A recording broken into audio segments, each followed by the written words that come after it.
প্রধান উপদেষ্টা ডক্টর মোহাম্মদ ইউনূসের নেতৃত্বাধীন অন্তর্বর্তীকালীন সরকার গঠনের পর থেকে সাবেক প্রধানমন্ত্রী শেখ হাসিনার নানা অনিয়ম দুর্নীতির তথ্য সামনে আসছে।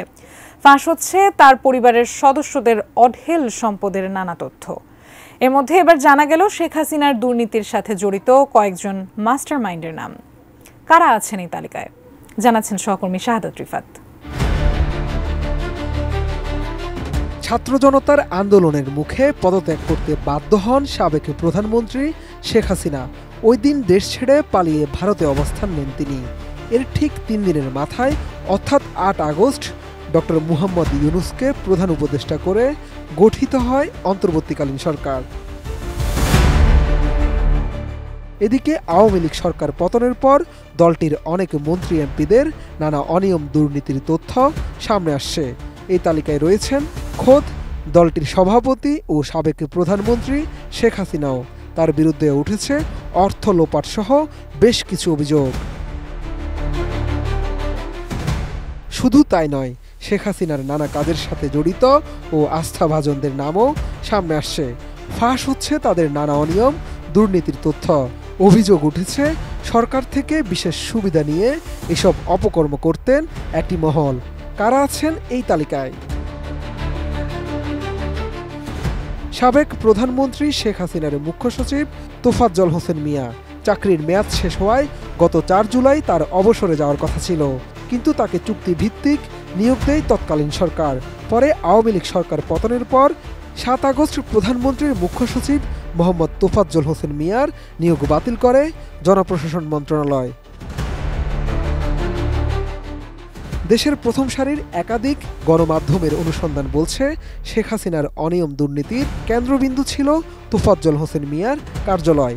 সেখানে সাবেক প্রধানমন্ত্রী সব অপকর্মের মাস্টারমাইন্ড হিসেবে কাজ করতেন এই মুখ্য সচিব। এটা তো প্রাণ আচার, আমাকে একটু দিস।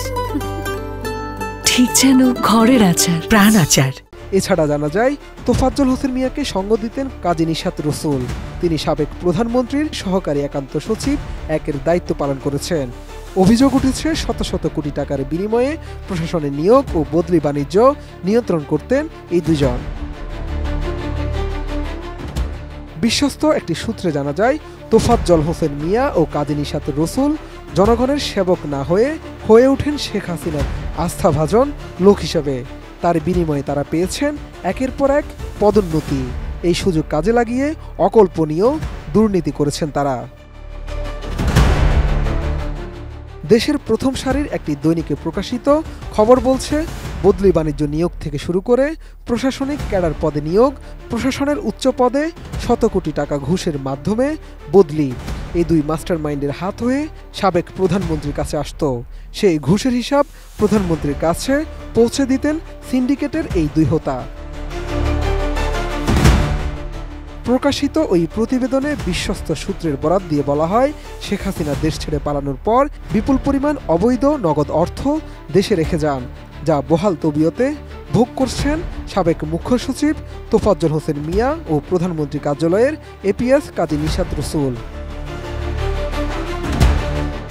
শুধু তাই নয়, সারা দেশে সরকারের প্রশাসনিক সকল সংস্থাকে নিয়ন্ত্রণ করা এপিএস কাজী নিশাত তার স্বামী শহীদুল ইসলামকে শেখ হাসিনার যোগসাজশে ঢাকা জেলা প্রশাসকের পদ পাইয়ে দেন বলেও অভিযোগ রয়েছে। সব মিলিয়ে শেখ হাসিনা সরকার পতনের পর বিপাকে রয়েছেন তার আস্থাভাজন সরকারি হর্তাকর্তারা। কেউ কেউ গ্রেফতার হলেও অনেকে রয়েছেন আত্মগোপনে। তাই প্রশ্ন থেকেই যায়, আদৌ কি দুর্নীতির সাথে জড়িতরা আইনের আওতায় আসবে, নাকি শুধু পরিচিত মুখগুলোকেই গ্রেফতারের মধ্যে সীমাবদ্ধ থাকবে সরকার? শাহাদাত রিফাত, এটিএন নিউজ, ঢাকা।